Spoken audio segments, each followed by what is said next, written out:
ये कहानी कमल किशोर की है, जो सोने और हीरे के जवाहरात बनाने और बेचने का काम करता था। उसकी दुकान से बने गहने दूर दूर तक मशहूर थे। लोग दूसरे शहर से भी कमल किशोर की दुकान से गहने लेने और बनवाने आते थे।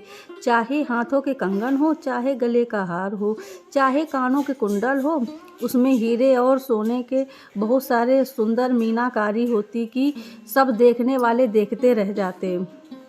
इतना बड़ा कारोबार होने के बावजूद भी कमल किशोर बहुत ही शांत और सरल स्वभाव वाला व्यक्ति था। उसको इन माया का इतना रंग नहीं चढ़ा हुआ था। एक दिन उसका कोई मित्र उसकी दुकान पर आया, जो अपनी पत्नी सहित वृंदावन धाम से होकर वापस आ रहा था। तो उस मित्र ने सोचा कि चलो थोड़ा सा प्रसाद अपने मित्र कमल किशोर को भी देता चलूं। उसकी दुकान पर जब वह पहुंचा, तब कमल किशोर का एक कारीगर एक सोने का हीरे जड़ित बहुत सुंदर हार बना कमल किशोर को देने के लिए आया था। कमल किशोर उस हार को देख ही रहा था कि उसका मित्र उसकी दुकान पर पहुंचा। कमल किशोर का मित्र अपने साथ वृंदावन से एक बहुत सुंदर लड्डू गोपाल, जिसका स्वरूप अत्यंत मनमोहक था, साथ लेकर आया था। जब उसका मित्र दुकान पर बैठा तो उसकी गोद में लड्डू गोपाल जी विराजमान थे। कमल किशोर लड्डू गोपाल जी के मनमोहक रूप सौंदर्य को देखकर अत्यंत आनंदित हुआ। उसने अपने हाथ में पकड़ा हुआ हार उस लड्डू गोपाल के गले में पहना दिया और अपने मित्र से को कहने लगा कि देखो तो सही, इस हार की शोभा लड्डू गोपाल के गले में पड़ने से कितनी बढ़ गई है।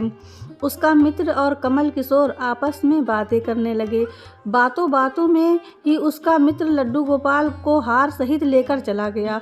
दोनों को पता ही नहीं चला, हार लड्डू गोपाल के गले में ही पड़ा रह गया। कमल किशोर का मित्र अपनी पत्नी सहित एक टैक्सी में सवार होकर अपने घर को रवाना हो गया। जब वह टैक्सी से उतरे तो भूलवश लड्डू गोपाल जी को उसी टैक्सी में ही रह गए, वहीं भूल गए वो लोग। टैक्सी वाला एक गरीब था, जिसका नाम बाबू था, जो कि दूसरे शहर में से यहाँ काम करने आता था। अपने परिवार का पालन पोषण करने के लिए टैक्सी चलाता था और वह टैक्सी लेकर काफ़ी आगे निकल चुका था। आज उसको अपने घर वापस जाना था, जो कि दूसरे शहर में था। जब टैक्सी लेकर बाबू अपने घर पहुंचा तो उसने अपनी टैक्सी की पिछली सीट पर देखा तो उसका ध्यान लड्डू गोपाल जी पर पड़ा। तो शाही तरीकों से पिछली सीट पर गले में हार धारण करके सुंदर सी पोशाक पहनकर हाथ में बांसुरी पकड़े हुए पसर कर बैठे हुए थे। बाबू यह देखकर एकदम से घबरा गया कि यह लड्डू गोपाल जी किसके हैं। लेकिन अब वह दूसरे शहर से अपने शहर जा चुका था, जो कि काफ़ी दूर था। वह सवारी का घर भी नहीं जानता था, तो वह बहुत ही दुविधा में पड़ गया कि वह क्या करे। लेकिन फिर उसने बड़ी श्रद्धा से हाथ धोकर लड्डू गोपाल जी को उठाया और अपने घर के अंदर लेकर चला गया। जैसे ही उसने अपने घर में प्रवेश किया, उसकी पत्नी ने उसके हाथ से पकड़े लड्डू गोपाल जी को जब देखा तो इतनी सुंदर स्वरूप वाले लड्डू गोपाल जी को देखकर उसकी पत्नी झट से लड्डू गोपाल जी को अपने पति के हाथों से ले लिया। उसकी पत्नी 8 साल शादी को हो चुके थे, उसके अभी तक कोई संतान नहीं थी। लेकिन गोपाल जी को हाथ में लेते ही उसका वात्सल्य भाव जग गया। उसकी ममतामयी और करुणामयी आंखें झरझर बहने लगी। ममतावश वात्सल्य भाव के धारण ठाकुर जी को गोद में उठाते ही उसको कुछ अजीब सा लगने लगा। उसकी ऐसी मनोदशा देखकर बाबूजी की पत्नी मालती बहुत हैरान हुई। उसने कस के गोपाल जी को अपने सीने से लगा लिया और आंखों से आंसू बहाती बोलने लगी, अरे बाबू, तुम नहीं जानते कि आज तुमने मेरे लिए कितना अमूल्य रत्न लेकर आए हो। बाबू कुछ समझ नहीं पा रहा था कि मेरी पत्नी को अचानक से क्या हो गया, लेकिन उसकी पत्नी तो जैसे बावरी सी हो गई थी।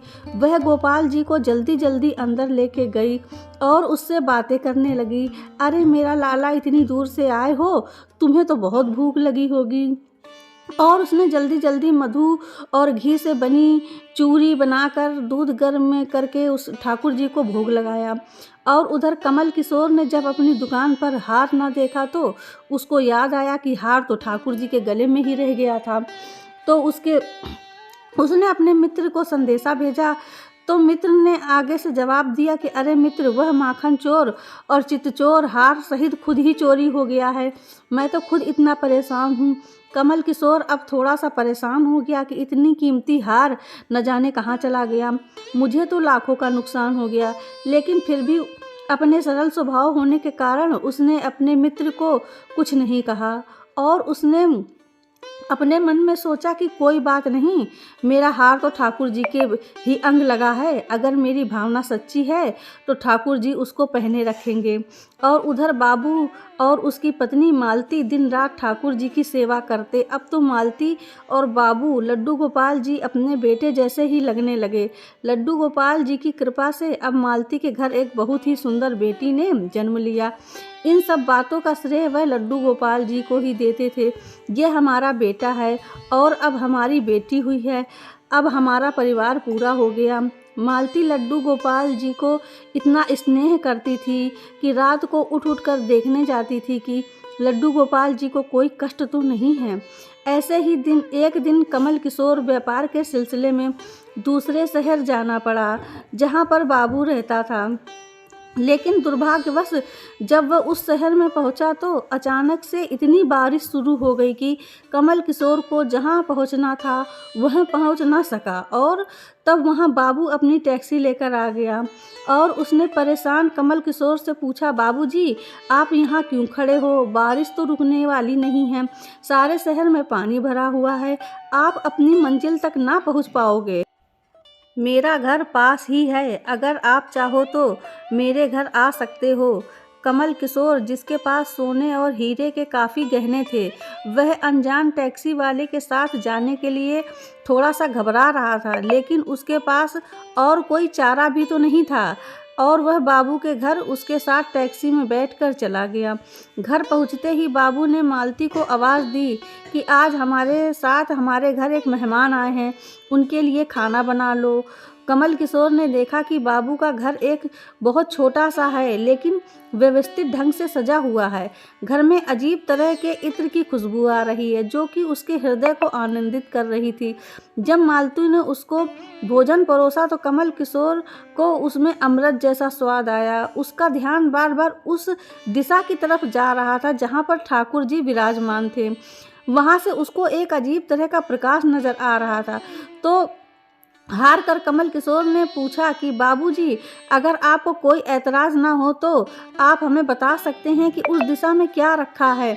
मेरा ध्यान उसकी तरफ बार बार आकर्षित हो रहा है।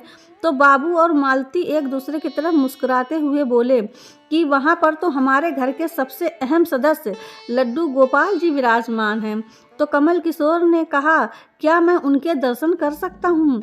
तो मालती उनको उस कोने में लेकर गई जहाँ लड्डू गोपाल जी विराजमान थे। कमल किशोर लड्डू गोपाल जी को और उनके गले में पड़े हार को देखकर एकदम से हैरान हो गए। यह तो वही लड्डू गोपाल है और यही वही हार है, मैंने अपने मित्र के लड्डू गोपाल को डाला था। कमल किशोर ने बड़ी विनम्रता से पूछा कि यह गोपाल जी तुम कहाँ से लाए?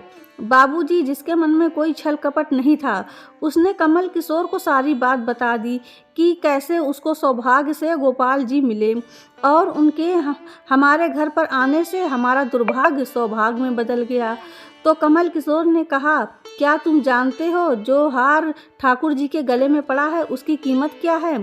तो बाबूजी और मालती ने बड़ी विनम्रता से हाथ जोड़कर कहा कि जो चीज़ हमारे लड्डू गोपाल जी के अंग लग गई, हम उसका मूल्य नहीं जानना चाहते हैं और हमारे लाला के सामने किसी भी चीज़, किसी हार का कोई मोल नहीं है। तो कमल किशोर एकदम से चुप हो गया और उसने मन में सोचा कि चलो अच्छा है, मेरा हार ठाकुर जी ने अपने अंग लगाया हुआ है। अगले दिन जब वह चलने को तैयार हुआ और बाबू उनको टैक्सी से लेकर उनके मंजिल तक पहुंचाने गया, तब कमल किशोर टैक्सी से उतरा और जाने लगा। तभी बाबू ने उनको आवाज़ लगाई कि ज़रा रुको, यह आपका कोई सामान हमारी टैक्सी में रह गया है। लेकिन कमल किशोर ने कहा, मैंने तो वहाँ कुछ नहीं रखा। लेकिन बाबू ने कहा कि यह तो आपका ही है। जब कमल किशोर ने उसको खोल कर देखा तो उसमें बहुत सारे पैसे थे।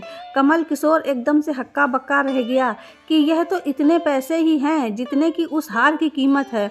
उसकी आंखों से आंसू आ गए कि जब तक मैंने निश्चल भाव से ठाकुर जी को वह हार धारण करवाया हुआ था तब तक उन्होंने पहने रखा। मैंने उनको पैसे को सुनाया तो उन्होंने मेरा अभिमान तोड़ने के लिए मुझे पैसे दे दिए। वह ठाकुर जी से क्षमा मांगने लगा, लेकिन अब हो भी क्या सकता था। इसलिए हमारे अंदर ऐसे भाव होने चाहिए कि उसमें अहंकार ना होकर विनम्रता होनी चाहिए, और ठाकुर जी जैसा चाहते हैं वैसा ही होता है। हम तो निमित्त मात्र हैं। कौन ठाकुर जी को वृंदावन से लाया और किसके घर आकर वह विराजमान हुए, यह सब ठाकुर जी की लीला है। जिसके घर रहना है उसके घर ही सेवा लेनी है, यह सभी जानते हैं। हम लोग तो निमित्त मात्र, बस भाव शुद्ध होने चाहिए। ठाकुर जी तो बड़े बड़े पकवान नहीं बल्कि भाव से खिलाई छोटी से भी छोटी चीज़ को भी वो ग्रहण कर लेते हैं। बोलो लड्डू गोपाल की जय। जय श्री राधे राधे।